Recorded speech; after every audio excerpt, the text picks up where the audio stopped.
Welcome to another edition of How to Build Lifetime Cash Flow Through Real Estate Investing. I'm Rod Cleef, and I am thrilled you're here. And I know you're going to enjoy the gentleman we're interviewing today. Salt of the earth, down-to-earth guy. His name is David Sweeney, and he's been a lieutenant. He's been in the Seattle Police Department for 30 years. He's a lieutenant now. And I'm going to let him tell you his story. I'm not going to steal his thunder, but it's a very compelling story that I think is going to resonate with a lot of you guys. So listen up. David, welcome to the show, buddy. Thanks so much for having me, Rod. I appreciate your time. Absolutely. So talk about, 30 years with the police department. Great job. You're a lieutenant. You're ready to retire. Why are we having a conversation? Well, when I turned 53 last December, as you said, I'd done 30 years with the police department in a variety of different assignments. And when I turned 53, that's the minimum retirement age for the state of Washington. And as I looked at my life and I thought about that I could retire, but I couldn't really retire. I had an 11, a 13, a 15-year-old, and a wife who may or may not want to work. So how can I really pull the pin at that place and just go on with my life and kick back and do nothing? It couldn't happen. I think you might equate me more to the poor dad in Kiyosaki's book. I had a government job. My home was my greatest investment. I had some savings, but I wasn't really ready to provide for my family in the way that I wanted to. And as I took stock of my life and my finances and where I wanted to be in life and how I wanted to provide any college they wanted to go to, how I wanted to travel the world with my wife, how I wanted to live in a nicer house, I realized, hey, this is a great life of 30 years of public service, but I wasn't really ready to move on to that next phase. And I started to evaluate what I needed to do in order to be where I wanted to be. So I looked at syndication of, owning Subway sandwich shops and things like that. Oh, franchises. Okay. Yeah, franchises. I looked at direct marketing and things like that, sales of health products. And I said, no, real estate is where I want to be. And when I get into a topic, I become a voracious learner. I read all the books. I read all the articles. I read the blogs. I listen to all the podcasts. And then, in fact, you're very easy to find on the web. That's how I found your podcast. And I became an avid listener of the Lifetime Cash Flow podcast. Oh, thank you. I appreciate that, buddy. Absolutely. And as I'll slip you your check later. Thank you. Okay, thank you. As I got into this, I determined this is what I wanted to do. And my wife was very supportive. And I said, here's what I'm going to do. What I found that there seemed to be a lack of real estate agents out there that really knew how to find multifamily deals for their clients. And I said, okay, if this is difficult for them, why don't I become my own real estate agent? So last December, I started studying for the real estate exam, and I got my license in April. And it was like the door opened up for me. I got to peek behind the curtain, as they say. And when I had access to the MLS, then I could start evaluating properties.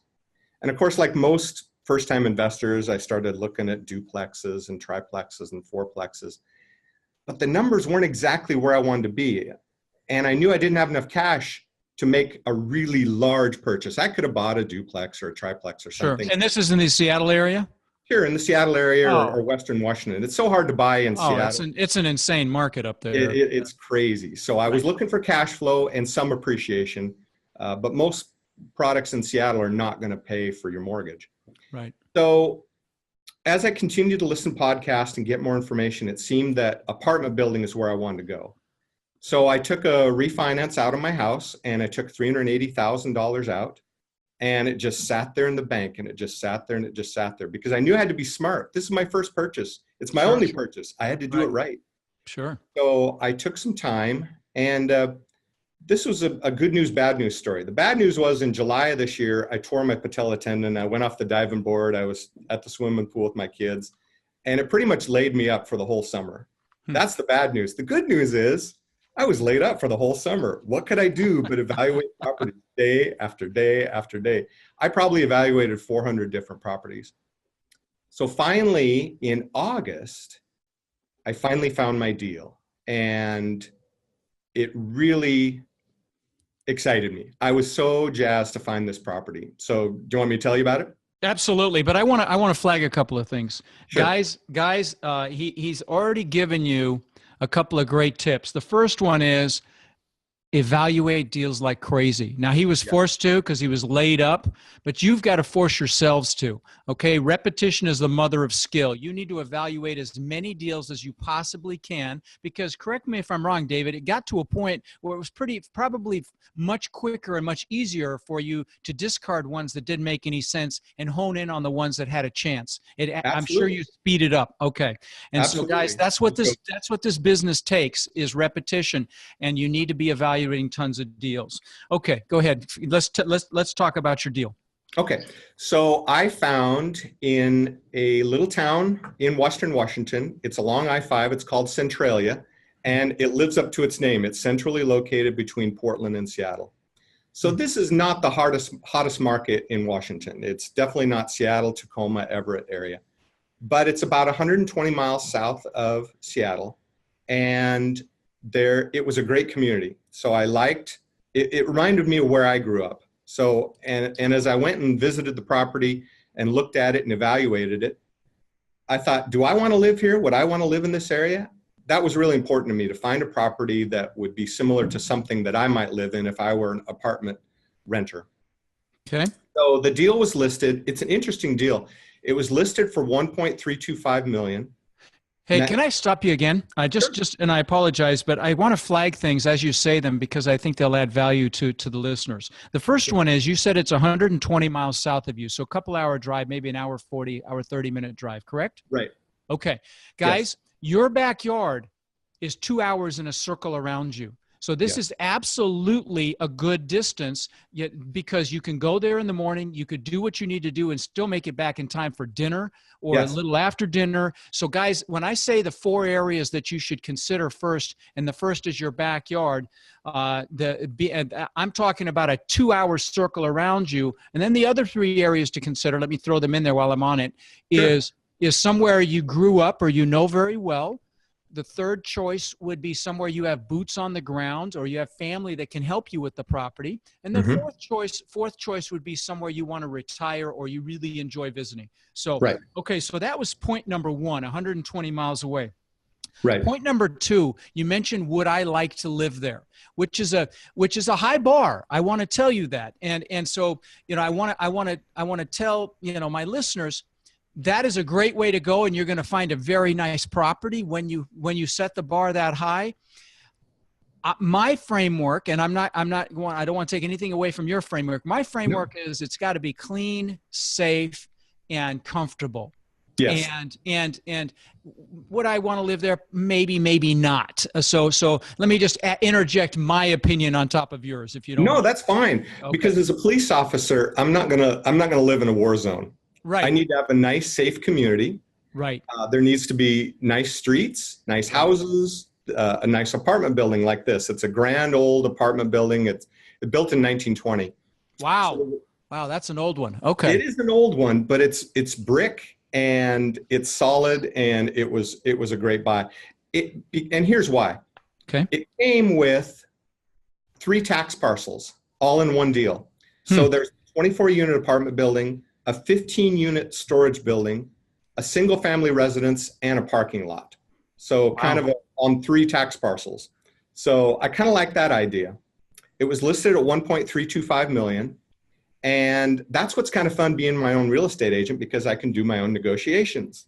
And that's kind of something I specialize in. I'm a professional mediator as well. I do workplace. Oh, no. Oh, I saw that on your resume. That's awesome.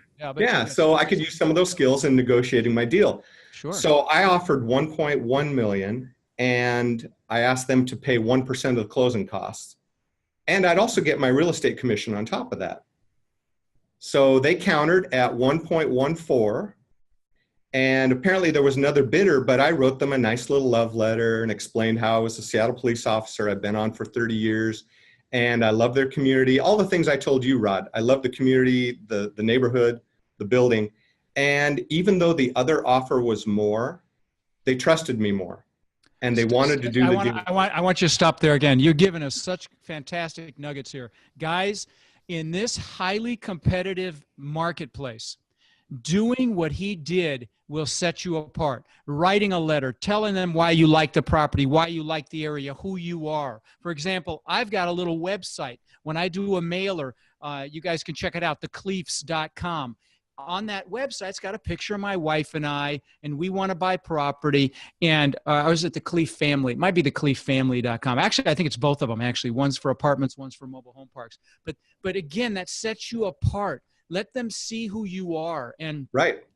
tell them about your family, and it worked for you. Obviously, your service for 30 years. Good Lord, that's huge. So if you guys have been in the military or you have something like that to share, make sure you let people know. All right, I apologize. No, it's okay. I'm going to get hate mail for interrupting again, but I just want to hammer these points home. No, I like how you do that. I've listened to you enough, Rod, that I knew it's coming, and I just wait and smile because I know you. Because you take things, I just tell a story and you take it and you hit the points that you know that your listeners are going to get some value from. So I appreciate that experience, and I know what you're doing, and I don't mind that at all. All right. So please continue. So 1920s building, 24 units. Right. I mean, in Washington State for $1 million plus the storage, plus the parking lot, plus a single family house. That's a screaming deal.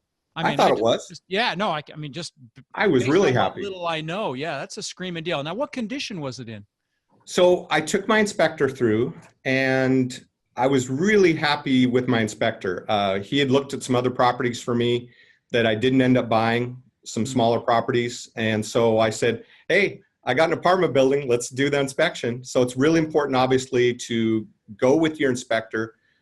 We delved into every nook and cranny. We went underneath, we went on top, we went inside, and we inspected every unit. So once you have that accepted offer, then I let the other agent know, hey, here's my date of inspection. Let the tenants know. We obviously have to give them notice because you can't buy an apartment building without looking in every unit. I feel that's really let me hammer a little thing there too. Guys, I use a building inspector, and I've owned thousands of units, and I've built homes, and I've major remodels. I'm very, very versed on construction, and I still bring a building inspector. So Absolutely. Guys, always use an inspector, because they'll see things that you can utilize to potentially retrade, or they'll identify things that could cause you not to buy the property. And when you've got a property under contract, you put the hat on that says, why do I not want to do this deal?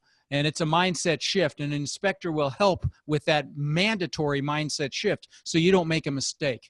Right. Absolutely. Okay. So we went through every unit, and they told me this is a really solid place. It's had regular maintenance. It had some roof issues, but they replaced the roof a year and a half ago. So I got a new roof out of the deal. And the apartments, they're not super fancy, but they were well painted and well-maintained and taken care of. And the counters, they're not super fancy. But in this market, it's not going to pay off for me to put $3,000 into each unit and bring it up to some fancy standard that I know I'm not going to get the returns on the rents for. So that didn't make sense. So the pro forma numbers, what was listed by the agent was that it would gross $133,000 a year, and the NOI, they estimated to be $91,000 a year. So as I got into that, it seemed to me that market rents were underneath, and I hired a property manager. I did probably 3 interviews before I finally found one that I was comfortable with. And the property manager looked at it, and that's the great thing about using a property manager, because number one, they know the market and what the rents should be, because they've got thousands of doors that they're renting out to people. And number two, I love that they know the contractors to use. When there's work to be done and places to hire out, if it were me, I'd be calling all these different people and getting all these different bids and stuff like that. But they said, no, Dave, if you need new carpets in this unit, here's the carpet guy you go to. Great, fantastic. Here's the plumber we use. Fantastic, I like that. So I want to be semi-passive in this investment, but I also want to know what's going on. So they call me anytime they spend over a couple $100. That's the way it should be. Let me interject something here as well, as it relates to property management companies. Now, and this is something I tell people, I tell my coaching students, and that is, there are two things that I always look for with a property management company. In fact, I did a Facebook Live episode on this. If you guys really want to dig in, just search it and you'll find it. And I mentioned these two things. When you're evaluating a property management company, there are two things that I target. One is how they handle maintenance, because maintenance can be a profit center for a property management company, especially if you're dealing with units under, say, 50 units. If you're 50, 60, 70 units, you'll typically have your own on-site guy or one guy that's full-time with the property. But under 50 units, you're going to rely on their maintenance infrastructure. So you really want to dig in, because sometimes they'll hire somebody at $20 an hour and bill them out at 75. So you want to find out, do they have their own maintenance staff, or do they use contractors? Do they upcharge the contractors? So just dig in so you're not taken advantage of. That's number one. Number two point while we're on property managers is always check out their online presence. Make sure they're not a digital dinosaur. See what they look like on a mobile website, because, if they don't have a good mobile presence, they're going to eliminate 50% of the population, millennials and numerous other people as well, that will pull up in front of your property, look on their phone, and, they should be able to see an inside layout of a unit, the tour of the unit. Ideally, they should be able to apply for the unit right there on their phone, things of that nature. So look, those are a couple things I didn't put in my book, I don't believe. So be sure that you double check that. Anyway. Those are excellent tips. Okay. Excellent tips. So where are we going next? So you got a good property management company. They call you after $200. If it's over $200, you should always set a limit. That's where you were. Right. Yeah, exactly. So he said, yes, the markets are low. The rent there is low. Let's have a plan to raise it. So I love that he spent plenty of time with me. I did an analysis of every apartment in there. When did the contract start? When did it end? Are they on a month to month, or et cetera, et cetera? Were there any Section 8 tenants? Turned out I had 2. Okay. And then we evaluated that, and I said, okay, here's where I want the rent to be. Generally, they were renting for $475 for a studio and $575 for a 1-bedroom. And he said, your market should be $525 for a studio and $625 for a 1-bedroom. So fantastic. I said, great. How do we get there? So he spent some time with me, and we plotted it out and worked out how we could get those rents raised, because that has really improved, I think, the value of the property. Because if I can improve my net operating income, that's what I love about multifamily, like a large apartment building. A $25 or $50 raise, and then you multiply it times the number of units. Man, you just raise your NOI quite a bit, which raises the value of your property. If you raise your rents on your 24-unit apartment building $50, you just increased the value $250,000. I know, isn't it great? I love that. It's a beautiful thing. That's why I'm here. I love that. And that's why I've bought plenty of stocks and bonds before in companies that I believe in, but I have no control over whether the products they produce or the service they provide is something that people are going to want to pay for. This I have some control over. I have the ability to make changes. I have the ability to make investments and to control my business. I love that about real estate. I feel like I've got some control out of it. No question. Let's talk about the fact that you're licensed for a minute. Sure. Now, which I got licensed when I was 18 years old, and I believe in it. And one thing that I'm going to suggest to you guys listening, there are a lot of commercial multifamily properties that actually show up on the MLS because a residential realtor lists them. And a residential realtor is not that familiar with or utilizes LoopNet. So they'll just put it on their local MLS system. Guys, wherever you are targeting, make sure you align yourself with a residential real estate agent or broker, and let them know you're interested in multifamily, and have them put alerts on. So when one of those pops up, they contact you, because again, that's kind of a little secret because some of these commercial properties can sit on a local MLS because the commercial investors aren't looking there. So that's right. There's a little tip for you. Yeah, this property was listed in April, and I found it in August. So it was still there. There you go. It's a fantastic deal. In fact, I presented it at my local real estate meetup. I did a PowerPoint show and everything, and some of the experienced investors there said, man, this is the best deal I've seen in 10 years. That's my point. And it probably sat there and nobody saw it. So guys, please pay attention to what I just said. Align yourself with a local residential, in quotation marks, agent or broker in the market that you're interested in. Have them look for commercial multifamily that, you know, a residential agent or broker listed didn't know that they should put it in LoopNet. It happens all the time because this is a relationship business. Maybe they got a relationship with the seller. Seller wanted to use them, didn't realize that they really weren't versed in commercial, you know, marketing. And so they sit there and they languish. Those listings languish in the residential system, and they're ripe for the plucking. So, yeah, they do. There's about 75 multifamily, meaning five or more units, commercial properties in Western Washington right now. And I think deals get done there, but I like that look behind the scenes. Now, I know there's a variety of ways that many people can find properties. Some do direct mail, some drive for dollars. sure. So I've been able to use the MLS to help me find my deal, and I'd love to help other Yeah, people sure. in Western Guys, Washington if you guys are interested in properties in his area in Western Washington, his website is davidsweeney.com, SWEENEY.com. Mhm. Reach out to him. He's licensed and he has access to the MLS. And if you're not in that area, just align yourself with a residential agent or broker in your area, because you know they'll look on the MLS for you. And if they see you're serious and you nurture that relationship and you're consistently communicating with them, so they know, hey, if you're calling them, have you got anything? I'm still very anxious to find something, and you're regularly communicating. You're going to get those deals. So Yeah. okay, Yeah, fantastic. absolutely.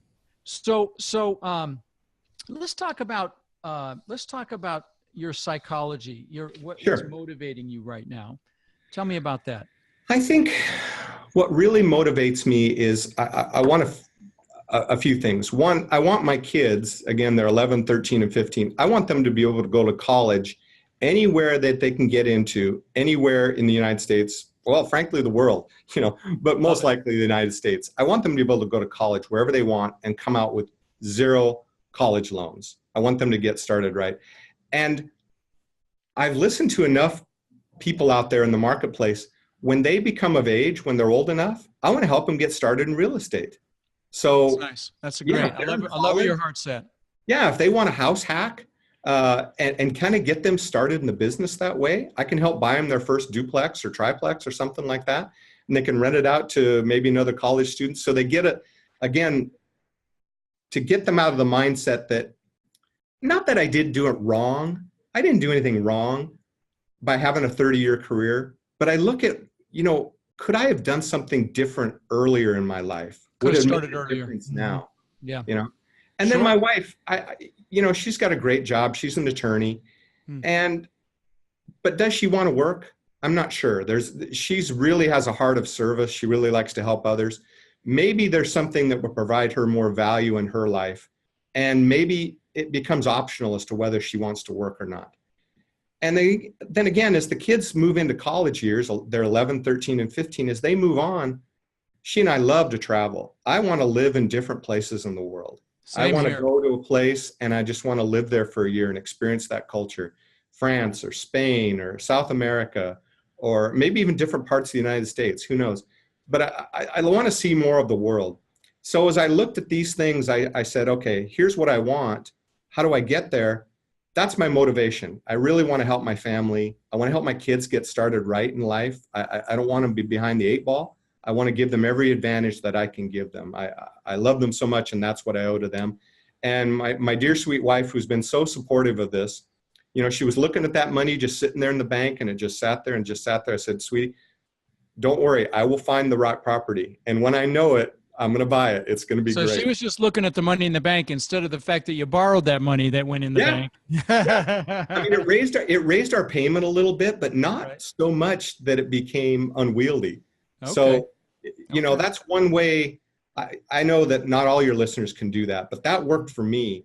Having a house in Seattle and using that appreciation, the market's gone so crazy lately that I thought, wow, if my house is really valued at this much, why don't I take 400,000 or 380 out and use it for this purchase?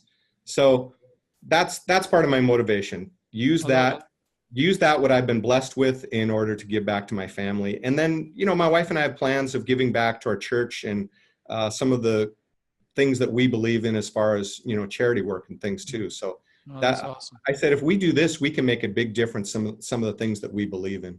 Oh, I love it. Yeah. That's dear to my heart. We're actually, giving, I think, 1,200, we're feeding 1,200 families this Saturday. So Oh, that's that's fantastic. Christmas. That's Yeah. great, I'm Rod. not sure when this interview will air, but yeah, it's this Saturday, the 17th. So, Right, right. um, okay. So, any speed bumps on this first purchase? Yeah, I had a couple speed bumps. The Yeah, first talk about one those. was finding a commercial lender who will lend to a first-time investor. I Hmm. found that was more of a challenge than I thought it would be. I'd never Sure. done a commercial loan before. I've done several residential loans and refis and things like that. And that's just a different marketplace. It's a much different market. So Yeah, as and I you were right. moved You it, were right at that limit with 25 units. Where they're going to start right. scratching their head and say, "Hey, how did you overcome that?"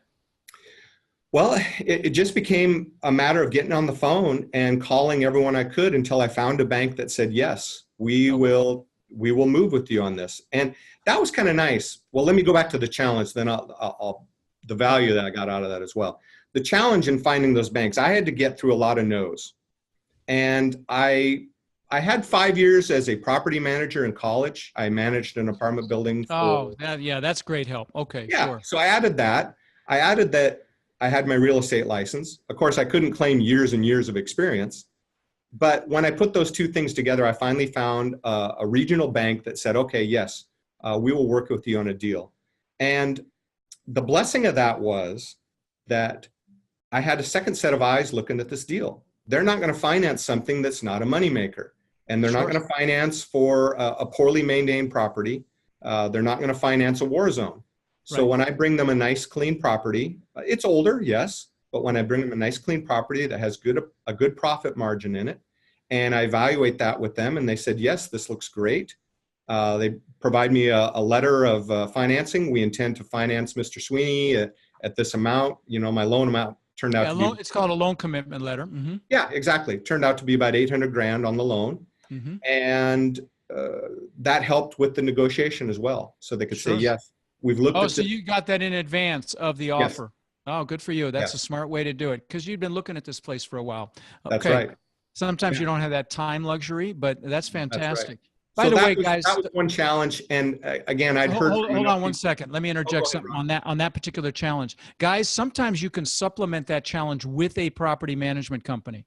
So you can bring in a property management company, say, here they are. This is what they do. They are going to manage this property for at least the first year. I'm going to commit to that. And you can make it a loan requirement. And sometimes that's enough to push it over the edge. Okay. So keep that in mind as an alternative. Please Great continue. idea. In Okay. fact, that became a little bit of a factor later. They liked that I had a professional management company lined up to Right. help manage this. So Right. in other words, I wasn't getting in over my head or something I'd never done before. Right. I had people there alongside with me. The numbers made sense. The professional management company made sense. And there was still enough profit built in that I could give them their property management commission and still have a profitable business out of it. So that was a challenge. It just took a lot of time to find the right lender and one that would say, yes, we'll commit to you, David, on this project. And I like this because as I move to my next deal, it'll be great to have this experience under my belt. And I say, well, yes, I have these properties under my belt that I've successfully owned for, let's say, a year or whatever the case might be. So that was one challenge. The second challenge, I did not get my insurance lined up in time. Hmm. So what happened was I talked to the owner and I said, do you mind if I get the name of your insurance agent? I figured they had a policy already covering the property and that would be a nice, easy transition. And they said, sure. So they gave me the woman's name and phone number and I called her up. We had a great conversation. She says, yes, I'm sure that we can just set up a similar policy for you, gave me the limits and et cetera, et cetera. And I kind of took it for granted that policy would You be took it granted. at face value. I did. Right. And as we got closer to closing date, now I'm about a week out and I thought, what? And my bank says, okay, well, we need your insurance binder. Oh, great. So I call her up and wouldn't you know it, of course, she's off of work that week. They can't find her. No one knows what's going on. And it was really frustrating for me. In fact, I had to delay closing by 2 days.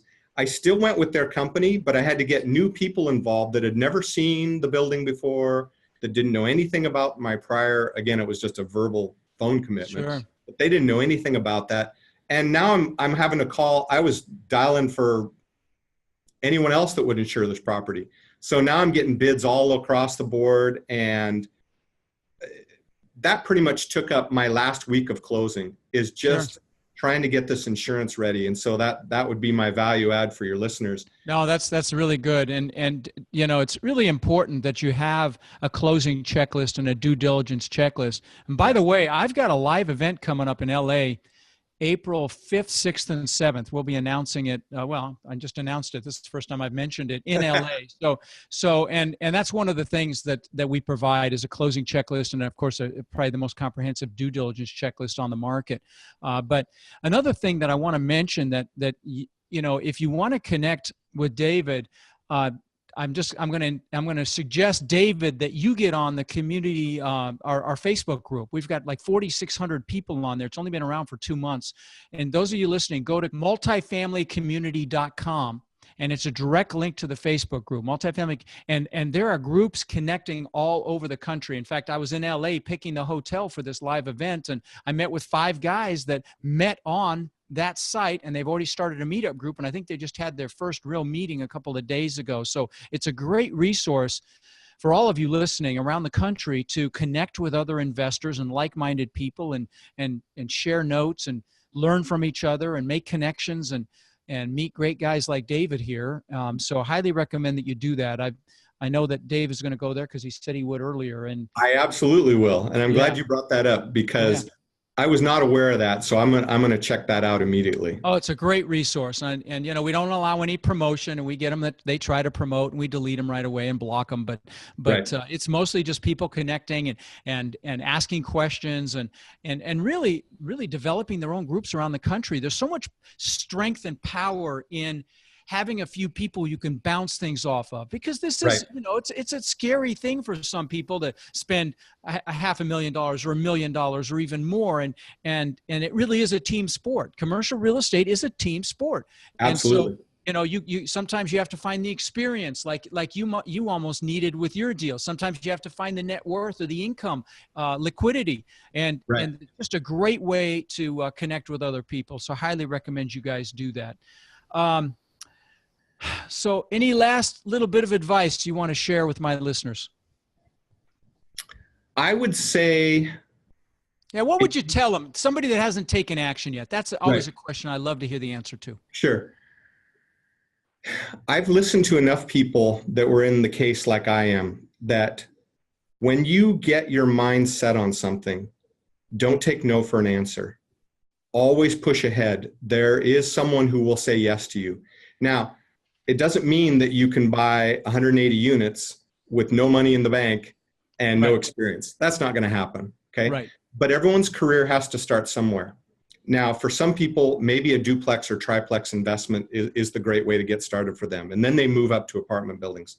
Me, I wanted to skip that step and go right to apartment buildings. So it was lucky that I had some money that I could refinance out of my house. But hey, if my monthly payment went up a little bit on my house payment, that's okay.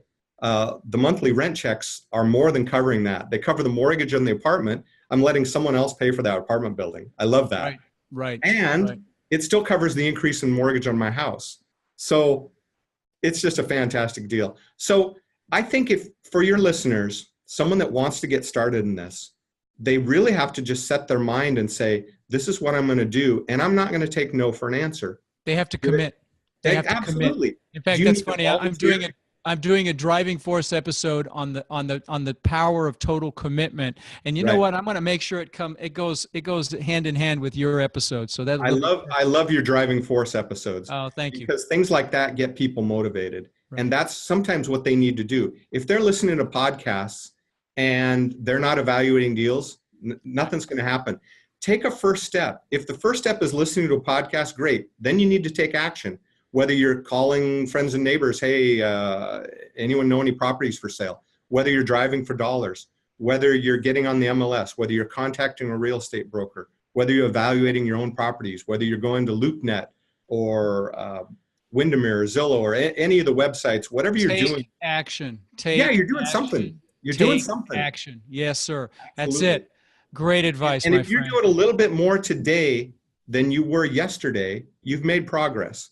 Now, some people take giant steps, and some people take small steps. But whatever you do, progress equals happiness. Now, I'm really going to get hate mail for interrupting you on that one. But progress equals happiness, guys. Yes. So make progress. Little steps are all it takes. If you celebrate that progress, look back on the past week. Where did you go? What did you get done? The goal itself feels good for a little while, but it goes away.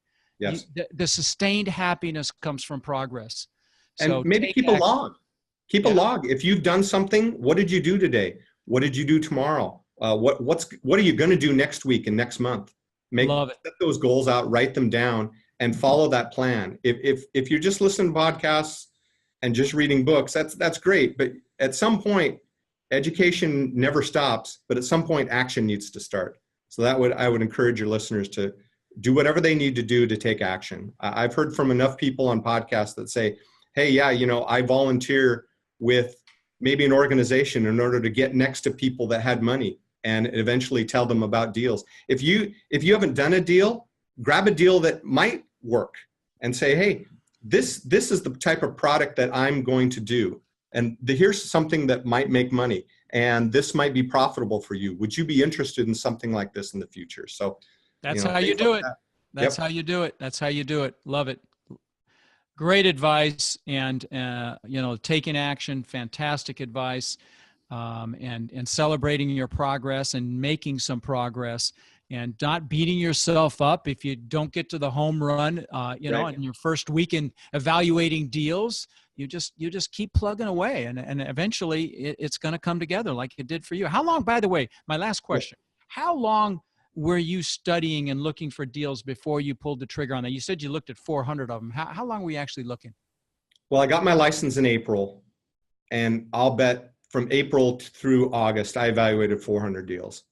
Wow, 4 months. Wow. So it was full time then. Okay. Yeah. I took a long time, and I found plenty that would make money. Right. And plenty that wouldn't.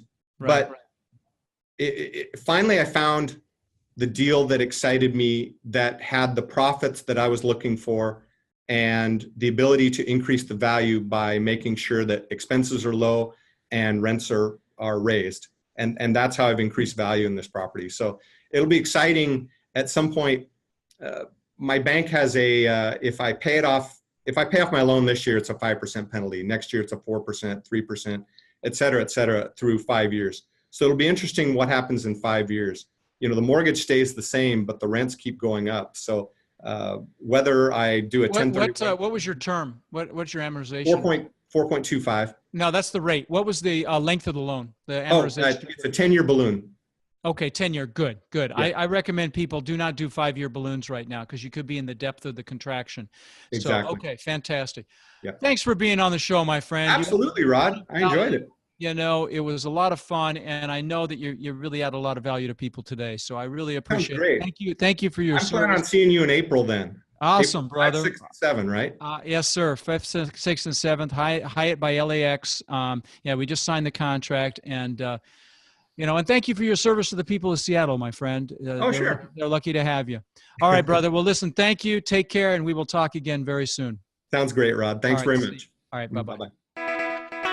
Thank you for listening to the Lifetime Cash Flow Through Real Estate Investing podcast. If you've enjoyed the show, please subscribe and then take a moment to visit iTunes and leave a 5-star rating and review. For more resources to connect with us further, please visit our website at lifetimecashflowpodcast.com. Tune in next week for our next show.